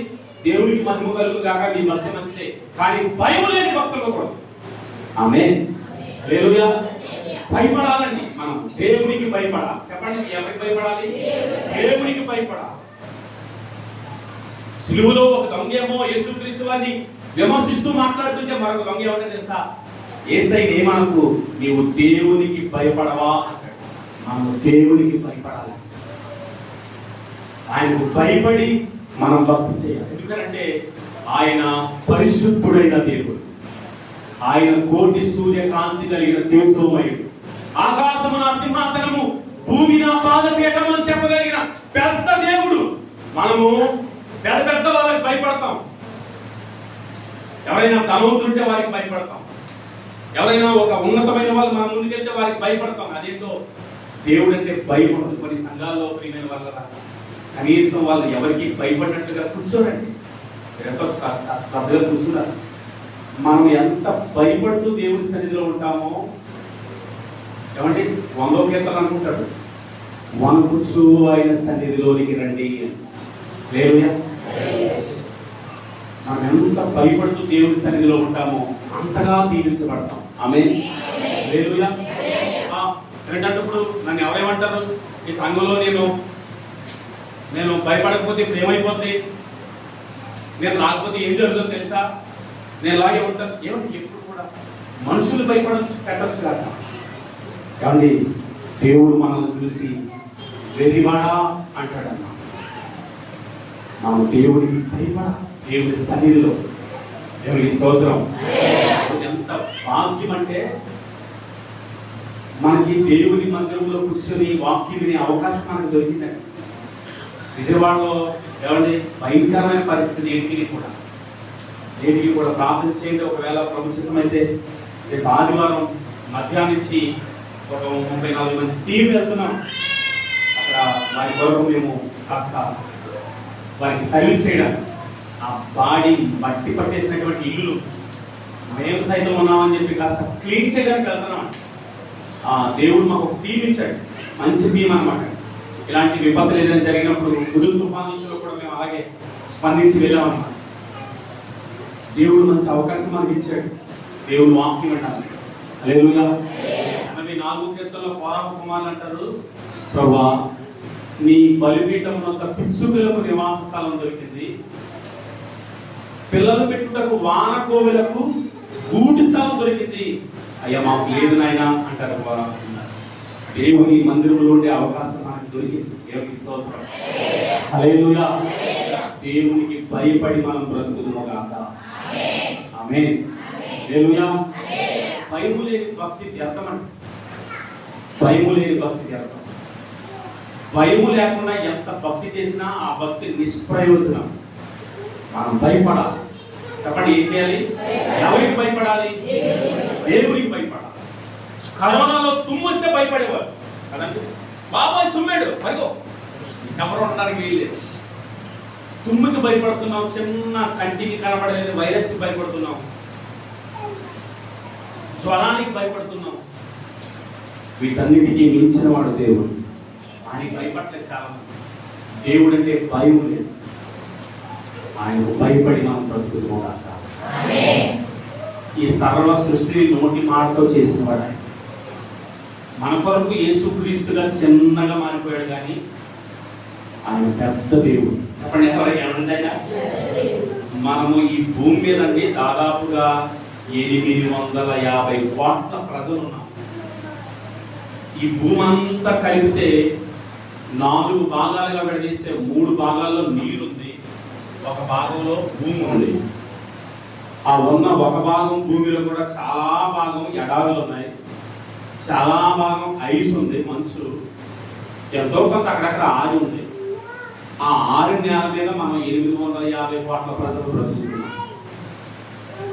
ఇంత పెద్ద భూమిని దేవుడు ఏమన్నాడు తెలుసా? నా పాదపీఠము, ఆకాశము నా సింహం. ఎంత పెద్ద దేవుడు సార్, ఆలోచించండి. హల్లెలూయా. అలాగే ఆయనను చూడగలిగితే మనం ఎంత భయపడతాం. గులియాతో 6 మూలలు జానడంట. ఇశ్రాయేలు అందరూ భయపడుతున్నారు, సౌలు భయపడిపోతున్నాడు. మనము మన దేవుడికి భయపడే వాళ్ళగా దేవుడు మనల్ని మార్చుతున్నాడు. అనుక్షణం అనుదినము దేవుడు నన్ను చూస్తున్నాడు, దేవుడు నా మాట వింటున్నాడు, దేవుడు నా చేతి పనులన్నీ చూస్తున్నాడు అనే భయము ఎవరి జీవితంలో ఉంటుందో వారి జీవితాలు ఆశీర్వాదకరంగా ఉంటాయి. ఆ కృప దేవుడు మనకి దయచేయగాక. ఆమె చెప్పండి. ఆమె ప్రణాళిక మొట్టమొదటిది యేసయ్య గురించి వినాలనుకుంది. రెండవదిగా ఆమె ప్రణాళికలో రెండవది యేసయ్య దగ్గర ఏది దాచలేను అనుకుంది. మూడవదిగా యేసయ్యకు భయపడాలి అనుకుంది.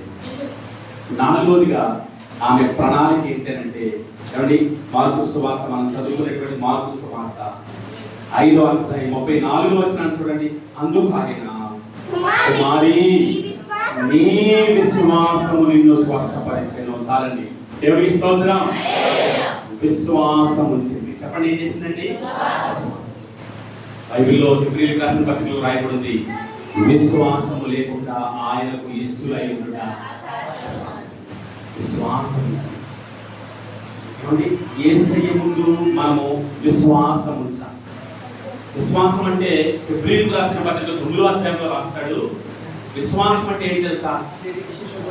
నిరీక్షింపబడు వాటి యొక్క నిజ స్వరూపము, అదృశ్యమైనవి ఉన్నవరుటకు రుజువునై ఉన్నది. అదృశ్యమైనవి ఉన్నవరుటకు రుజువే విశ్వాసం. అంటే అర్థం ఏంటంటే, ఏమీ లేని చోట నా దేవుడు అద్భుతం చేస్తాడు అని నమ్మటమే విశ్వాసం. ఆమేన్. హల్లెలూయా. పరలోక రాజ్యము ఉన్నది, మనం అక్కడికి వెళ్ళబోతున్నాం, అది మన విశ్వాసం. దేవుడు నా సుదీర్ఘ కాలపు సమస్య నుంచి విడుదల ఇస్తాడు, అది నేను నమ్మటమే విశ్వాసం. ఈమె చేసినటువంటి ప్రణాళిక తెలుసా? విశ్వాసం నుంచి. ఆమేన్. హల్లెలూయా. హల్లెలూయా. ఆమె పరిస్థితి ఆమెను బాగు చేయలేదండి. ఆమె పరిస్థితిని చూసి జాలిపడిన వారు ఆమెను బాగు చేయలేదు. ఆమె పరిస్థితిలో డాక్టర్లు ఆమెను బాగు చేయలేదు. ఆమె ధనము ఆమెను బాగు చేయలేదు. నేను అంటాను, ఆమె ప్రణాళిక ఆమెను బాగు చేసింది. హల్లెలూయా. హల్లెలూయా. మనం తీసుకున్నటువంటి నిర్ణయాలు మన జీవితాన్ని బాగు చేస్తాయి. మనం తీసుకున్నటువంటి ఆలోచనలు మన జీవితాన్ని విజయ పతాకం ఎగరవేసే వారిగా చేస్తాయి. మనం వెంటనే ఏ పరిస్థితుల్లో ఉన్నా అక్కడ ఉండిపోవడానికి వీల్లేదు. ఈ రాత్రి దేవుని సేవకులుగా మాట్లాడుతున్నాను. మన పరిస్థితుల్లో ఒక నిర్ణయం తీసుకో. ప్రభువా, ఇదిగో ఇంతవరకు జరిగినది వేరే, నా జీవితంలో ఒక నిర్ణయం తీసుకుంటున్నాను. నా జీవితాన్ని దీవిస్తావా, బాగు చేస్తావా? ఇదిగో ఇన్ని సంవత్సరాలు వ్యర్థమైపోయి, ఈ వ్యర్థమైన జీవితం అంతా నేను నీ పాదాల ముందు పెడుతున్నాను. ఎవరెవరికో నేను ధనాన్ని ఇచ్చాను, ఎవరెవరికో నా యొక్క యవనాన్ని ఇచ్చాను, ఎవరెవరికో నా టైం అంతా కేటాయించాను. నీ దగ్గర నేను బ్రతకలేకపోయాను ప్రభువా, నీ దగ్గరికి రావాలనుకుంటున్నాను, నిర్ణయం తీసుకుంటున్నాను. నా జీవితాన్ని బాగు చేస్తావా అని అంటే ఆయన మనకు ప్రతిఫలం ఇచ్చే దేవుడు. చెప్పండి, ఏం ఇచ్చే దేవుడు? ఒకటి ఆమె పరిస్థితి, రెండు ప్రణాళిక, మూడోది నేను చెప్తున్నాను ప్రతిఫలం. చెప్పండి, ఏంటి ప్రతిఫలం? ఈ ప్రతిఫలంలో ఆమె పొందుకునేటువంటి మొట్టమొదటిది ఏంటంటే, మనం మత్తయి సువార్త మొట్టమొదటిగా చదివినటువంటి మత్తయి సువార్త 9:22 మనం చూడొచ్చు. యేసు వెనుకకు తిరిగి ఆమెను చూచి, కుమారి ధైర్యముగా ఉండుము. దేవునికి స్తోత్రం. ఈ రోజు వాక్య అంశము ఇప్పుడు వచ్చింది మన దగ్గరికి. ధైర్యము అనండి. దేవుడు మనకు ధైర్యము ఇచ్చును గాక. పిరికివారు పరలోకానికి వెళ్ళరండి. ఆ మాట అర్థం. పిరికివారు పరలోకానికి వెళ్ళరు. మన జీవితంలో ధైర్యమును కలిగి ఉండాలి మనం. ఆమేన్.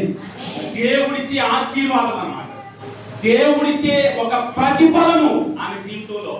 ఆమె తీసుకున్న నిర్ణయానికి దేవుడిచ్చే మొట్టమొదటి గిఫ్ట్ ఏంటి తెలుసా? అమ్మా, ఇక నీవు డాక్టర్లకు భయపడకు. అమ్మా, ఇక మీదకి నీవు సమాజంలో నడవడానికి భయపడకు. ఇక మీదకి నీవు ముసుగేసుకునేలా మరుగులు వెళ్ళడానికి ఉండకు. మరి తీసే ముసుగు. ఆమేన్. హల్లెలూయా. ధైర్యముగా ఉండుము. ఇదిగో దేవుని సేవకుడు ఈ మాట చెప్తున్నాడు. దేనికి భయపడుతున్నావు? అయ్యో, నా బిడ్డల భవిష్యత్తు ఏమవుతాడండి, అయ్యో నా భర్త ఏమవుతాడండి, నా తల్లిదండ్రులు ఏమవుతారండి, నా పిల్లల చదువులు ఏమవుతాయండి. ప్రతిరోజు కలవరంతో బ్రతుకుతున్నామేమో. మన జీవితంలో ఉన్న ప్రతి కలవరమును యేసు నామములో దేవుడు తీసివేయునుగా. ఆమేన్. దేవుడు ధైర్యముతో కూడిన ఆత్మను ఈ రాత్రి దేవుడు మనకి దయచేయునుగాక. హల్లెలూయా. రెండవదిగా ఆమె ఏం పొందుకుందనంటే, మార్కు సువార్త 5:29 రాయబడింది. 5:29.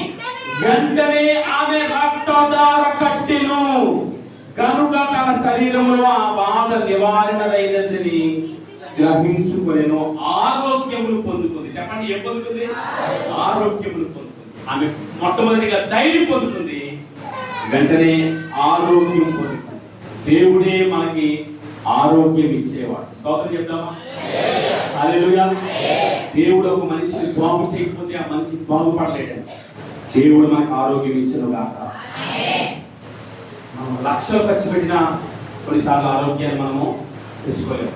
50 సంవత్సరాలు దాటిందంటే ఈ మధ్యకాలంలో అందరికీ హార్ట్ అటాక్స్ వస్తున్నాయి. అమ్మ అని పడుతున్న వెంటనే అపోలో హాస్పిటల్ తీసుకెళ్తే వాళ్ళు అంటారు స్టంట్ వేయాలంటారు, లేకపోతే ఎవరి బైపాస్ సర్జరీ చేయాలంటున్నారు. ఆ డాక్టర్లు చెయ్యండి కానీ గ్యారంటీ ఇస్తారా, బ్రతుకుతాడా అంటే అది మీరు చెప్పవు, మీరు మాకు సంతకం పెట్టాలి. హల్లెలూయా. ఆరోగ్యాన్ని ఎవ్వరు కూడా ఇవ్వలేదు. నాకు దేవుడే చక్కని ఆరోగ్యం దేవుడు మనకి దయచేయుగాక. ఆమేన్. హల్లెలూయా. రోజుల్లో సాక్ష్యం చెప్పండి. ఎవరైనా కూడా చెప్తారు ఏం తెలుసా? ఏమండి టైఫాయిడ్ జ్వరం అండి, మలేరియా జ్వరం అండి, ఏమండి డెంగ్యూ అండి, ఇంకా ఇలాంటి విష జ్వరాలు ఏలుతున్నాయి. దేవుడు ప్రతి దాని నుంచి తన శిలువ రక్తంలో ప్రోక్షించి మనకు ఆరోగ్యం దయచేయను గాక. మూడవదిగా ప్రియమైన వాళ్ళ ఆమె ఏం పొందుకుందంటే అదే మార్కు సువార్త 5:34 చదవండి. 34 ఆయన కుమారి నీ విశ్వాసము నిన్ను స్వస్థపరచెను, సమాధానము గలదానవై పొమ్ము. సమాధానము గలదానవై పొమ్ము. దేవుడికి స్తోత్రం. ఏం పొందుకుంది అని అంటే సమాధానం పొందుతుంది. చెప్పండి ఏం పొందుతుంది? ఈ రోజుల్లో మన కుటుంబాల్లో లేదే అది సమాధానం. భక్తుడు పాట రాశాడు, సంతోషం ఎక్కడ ఉందని సమాధానం ఎచ్చట నాకు దొరికేనని. సంతోషం ఎక్కడ ఉందని సమాధానం ఎచ్చట నాకు దొరికేనని. జగమంతా వెతికాను, కరులందరి వెతికాను, ఎవరికది నీలోని అనుబంధాలు. ఎంతమంది దేవుడయ్యా, దేవుడయ్యా, జగతి తీరయ్యా, దేవుడయ్యా, జగతి తీరయ్యా, దేవుడయ్యా. సమాధానం కుటుంబాల్లో కరువైపోతున్న దినాల్లో మనం హల్లెలూయా. భార్యకి భర్తకి మధ్యలో సమాధానాలు, పిల్లలకి తల్లిదండ్రులకి మధ్యలో సమాధానాలు లేవు. నేను అంటాను ప్రియమైన యేసయ్య దగ్గర మనము నిర్ణయం తీసుకుంటే, యేసయ్య దగ్గర మనము ప్రియమైన వాళ్ళు సాగిలపడితే, యేసయ్య దగ్గర ఒప్పుకోగలిగితే, ప్రభువా నన్ను క్షమించు, ఇదిగో ప్రభువా నా జీవితంలో ఉన్నటువంటి నా తప్పులన్నిటిని నీ పాదాల ముందు పెడుతున్నానని ఒప్పుకోగలిగితే దేవుడు మనకు సమాధానం ఇచ్చేవాడు. చెప్పండి, దేవుడు మనకు ఆయన సమాధానము మనల్ని ఏలును గాక. కృపా సమాధానములకు కర్తయ్య దేవుడు మనల్ని సమాధానపరచును గాక. ఓ మాట చెప్పమంటారా ప్రియమైన వారు? సమాధానం లేకుండా ప్రార్థన చేయడం వేస్తండి. మత్తయి సువార్తలో యేసుక్రీస్తు వారు అంటారు 6వ అధ్యాయంలో, నీవు బలిపీఠం దగ్గరికి వచ్చి మోకరించి ప్రార్థన చేయాలని ఆలోచన నీకు వచ్చినప్పుడు వచ్చేలా మోకరిస్తాం కదండి. మోకరించిన వెంటనే ప్రార్థన కంటే ముందు ఆలోచన రావాలంట. ఏమని రావాలంటే, ఈ రోజు నాతో ఎవరికైనా గొడవ అయిందా, నేను ఎవరితోనైనా గొడవ పెట్టుకున్నానా అని ఆలోచించాలంట. మన మైండ్ వాళ్ళు చెప్పారు కదండి, అబద్ధం చెప్పరు కదండి. ఈ రోజు పలానా వ్యక్తితో నాకు చిన్న డిస్కషన్ అయింది, నేను నా భర్తతో ఏదో సమాధానం లేకుండా ఇక్కడికి వచ్చాను, అయినా నేను ప్రార్థన చేయాలని దేవుడు నా ప్రార్థన పెట్టాలి అనుకుంటే తప్పు. ఓ మంచి అక్కడ ప్రార్థన ఆమె ముందు లెగిసి వెళ్ళు, వాళ్ళ దగ్గరికి వెళ్ళి చేపట్టుకొని సారీ, వాళ్ళు చెప్పినా చెప్పకపోయినా తీసుకున్నా తీసుకోకుండా సారీ నాకు అడగాలి అన్నారనుకోండి, కావాలి సారీ అంతే. ఆమె హల్లెలూయా. సారీ చెప్పడం వల్ల ఏమైనా ఇబ్బంది మనకి ఎక్కడో ఇల్లు అబ్బా నేనేం చెప్పాలి, తప్పంతా వాళ్ళే, తప్పు వాళ్ళదైనా సారీ క్షమించండి, నా వల్ల ఏదైనా తప్పుంటే క్షమించండి. ఈ ఒక్క మాటకి, ఈ ఒక్క మాట కుటుంబాన్ని గెలుచుకుంటారు. ఆమె హల్లెలూయా, హల్లెలూయా. మేము ఇలాంటి ఒక మందిరం కట్టుకున్నాము. చిన్న పాటలో ఆరాధన జరిగేది. ఇలాంటి ఒక మందిరం దేవుడు ఇచ్చాడు. ఇస్తే ఇంకా ప్లాస్టిక్స్ కూడా అవ్వలేదు, ఇంకా ఓపెన్ చేసేయాలన్నమాట. మాకు అంత ధనం లేదు, టైం లేదు. అది 2000 ఇప్పటికీ ఒక 7-8 సంవత్సరాల క్రితం మాట, 7 సంవత్సరాల క్రితం మాట. ప్లాస్టింగ్ చేయించడానికి కూడా టైం లేదు. ఇప్పుడు అంతా దేవుడు సొంతంగా అంతా మార్చాం దేవుడు మహాకృపం బట్టి. అది ఓపెన్ చేసాం. ఓపెన్ చేసిన వెంటనే అపవాది ఏం చేశాడంటే, వీళ్ళు ఎంత మంచి మందిరంలో ఇంత పెద్ద మందిరంలో ఆరాధన పెట్టకూడదని చెప్పి అపవాది ఏం చేశారంటే, మా కుటుంబంలో భయంకరమైనటువంటి ఒక చిన్న గొడవ రేపి నా భార్య నాకు వ్యతిరేకంగా మారిపోయి వాళ్ళ అమ్మగారి దగ్గరికి వెళ్ళిపోయింది. వాళ్ళ అమ్మగారు ఏం చేశారంటే, అప్పటికప్పుడు ఆ గొడవలు పెద్దదిగా మార్చేసి నా మీద 3 కేసులు పెట్టించారు. కోర్టులో 3 సెక్షన్లో కేసులు పెట్టించారు. మీరు చెప్పంటారా? నా భార్య నా దగ్గర నుంచి వెళ్ళిపోయిన 2 సంవత్సరాల వరకు చిన్న పిల్లలు అంటే అప్పటికే నాకు చిన్న బాబు చిన్న పాప, చిన్న పిల్లలు 2 ఏళ్ళు నా కంటికి కూడా కనబడకుండా చేశారు, కంటికి కూడా కనబడకుండా చేశారు. నేను ఎంత నలిగిపోయానంటే దేవునికి స్తోత్రం, హల్లెలూయా హల్లెలూయా. ఎంత నలిగిపోయానంటే ఈసారికి మా అత్తగారు ఆ విషయాన్ని ప్రెస్టేజ్గా తీసేసుకొని ఇంకా ఆ ఇంటికి సంబంధం ఉండకూడదు, విడిపోవాలి అని చెప్పి ఎంతో ఎవరెవరి దగ్గరకో తీసుకెళ్ళిపోయిన విషయాలు రాజకీయ నాయకుల దగ్గర తీసుకుని వెళ్ళిపోయాను. నేను ఒకటే ఫస్ట్ నుంచి కూడా ఏమంటానంటే, అయ్యా ఏదో చిన్న గొడవ జరిగింది మా ఇంట్లో, దేవుడి సేవ జరగడం అపవాదికి ఇష్టం లేక అది రేపాడు, సేవ జరగనివ్వండి, నా భార్య పిల్లలు నాకు పంపడారంటే 2 సంవత్సరాలు ప్రియమైన వన్నదా. నాకు పిల్లలంటే సెంటిమెంట్, ఏ తండ్రికైనా పిల్లలంటే చాలా ఇష్టం ఉంటుందండి. 2 ఏళ్ళు నా దగ్గర నుంచి దూరం చేసేస్తే చివరిగా ప్రియమైన వన్నదా పెద్ద తగ్గు పెట్టారన్నమాట మా ఊళ్ళో. చాలా మంది పెద్దవాళ్ళందరూ సేవకుడిని బయట ఉన్నతంగా బాధపెడుతున్న దైవజనుడిని నేను మధ్యలో నిలబడ్డాను. నా భార్య పిల్లలు కావాలండి, నాకు పంపించేయండి, వాళ్ళని విడిచి నేను ఉండనండి, నాకు కావాలని అంటే వాళ్ళందరూ ఏమంటారు తెలుసా,